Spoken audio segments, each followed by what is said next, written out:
My boss laughed when I said, "If we hit this quarter's target, you have to marry me." It was supposed to be a joke. A stupid, stress-filled bet blurted out during a late-night meeting when the whole team was running on cold pizza and caffeine. Everyone laughed. Especially him. Then he looked at me, calm, unreadable, and said, "Careful. Don't regret it when I accept." The room went silent. I'd always admired Daniel. Not just because he was successful, but because he was kind in a way most leaders aren't. He remembered birthdays. He stayed late to help interns. When my mom got sick last winter, he quietly approved my leave before I even finished explaining. No lectures. No paperwork battles. Just humanity. But I wasn't the type he'd notice. I was the girl from accounting. The dependable one. The invisible one. Still, that bet changed something. Over the next few weeks, we worked closer than ever. Late nights turned into real conversations, about family, about failure, about what success actually costs. I saw the pressure he carried. He saw the insecurities I hid behind sarcasm. And somewhere between spreadsheets and shared coffee refills, the joke stopped feeling like a joke. Then the day came. We didn't just hit the target, we shattered it. The team cheered. Balloons appeared. Daniel walked toward me slowly, everyone watching. "You remember your bet?" he asked softly. My heart pounded. I tried to laugh it off. He didn't laugh. "I don't make promises lightly," he said. "So tell me, were you joking?" And for the first time in my life, I had to decide if I was brave enough to stop hiding behind one. I should have laughed. I should have said, "Of course I was joking." That would have been safe. Professional. Logical. But instead I said, "I don't know anymore." The room went completely still. My coworkers suddenly became very interested in their phones. Daniel didn't look embarrassed. He didn't look amused either. He looked serious. "Then let's not decide this in front of an audience," he said gently. That night, we stayed back after everyone left. No office noise. No team. Just two people sitting across a conference table that suddenly felt too small for the conversation we were about to have. "I don't play with people's feelings," he said. "Not yours. Not mine. Neither do I. That's the problem." I told him I'd always admired how he treated people, with dignity, with respect. That kindness isn't loud, but it changes lives. I told him how much it meant when he approved my leave for my mom without question. He looked surprised. "That's what anyone decent would do." "No," I said. "That's what someone rare does." He leaned back, thinking. Then he told me something I never expected. He'd noticed me too. The way I stayed late to help the new hires. The way I covered shifts quietly when someone had family emergencies. The way I never took credit for ideas that saved the company thousands. "You think you're invisible," he said. "You're not." That hit harder than any romantic confession.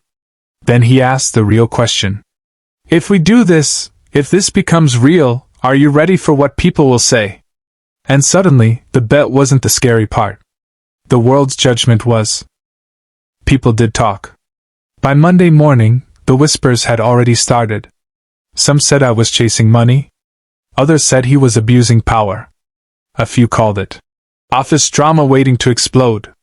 It hurt more than I expected. Daniel offered to shut it down immediately, transfer me to another department, make a public statement, even end whatever this was before it damaged my reputation. That's when I realized something. He wasn't protecting himself. He was protecting me. "I don't want favors," I told him. "If we do this, we do it the right way." So we went to HR together. Transparent. Honest. Professional. Policies were put in place. I was reassigned to a different reporting structure. No special treatment. No shortcuts. And somehow, that made everything feel more real. But the real test came a week later. One of our junior staff members, Emily, broke down during a team meeting. Her father had been diagnosed with cancer, and she was terrified of losing her job if she took time off. Before anyone else could react, Daniel closed his laptop and said, "Family first. We'll figure out the rest." No hesitation. No performance. Just the same quiet kindness he'd shown me. I watched the room shift. The same people who whispered before were now silent, for a different reason. That night, I told him something I hadn't said out loud before. "It was never about the bet," I admitted. "It was about the kind of man you are when no one's watching." He smiled softly. "Good. Because it was never about winning a quarter from either." "Then what was it about?" I asked. He reached for my hand, carefully, gently, like it mattered. "It was about choosing someone who chooses others first." And for the first time, I felt seen, not as a rumor, but as a partner. Just when things finally felt steady, life reminded us it doesn't move in straight lines. The board called Daniel in for a private discussion. Rumors started again, this time louder. Conflict of interest. Poor judgment.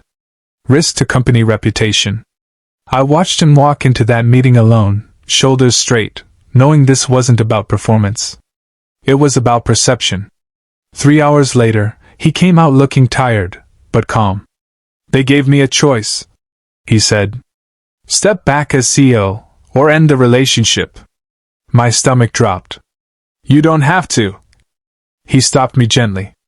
"I already decided." That night, he sent an email to the entire company. Transparent. Direct. He explained our relationship, the safeguards we'd put in place, and then he announced he would be transitioning to an advisory role to avoid any ethical concerns. He stepped down. Not because he had to, but because he refused to let love become a liability, for me, or for the company he built. I cried reading that email. Not because I felt guilty, but because I understood what sacrifice looks like when it's real. The next morning, something unexpected happened. Messages poured in, not gossip this time, but support. Employees shared stories of how he'd mentored them, paid for certifications out of pocket, helped families during hard times. The narrative changed. People saw what I had seen all along. That evening, I found him sitting quietly in his office, packing up a few framed photos. "Do you regret accepting the bet?" I asked softly. He smiled, that same steady smile from the beginning. "Not for a second." And in that moment, I knew love isn't proven in grand gestures. It's proven in what you're willing to give up. The day he cleared out his office didn't feel like an ending. It felt like a beginning no one expected. Daniel's title changed, but his character didn't.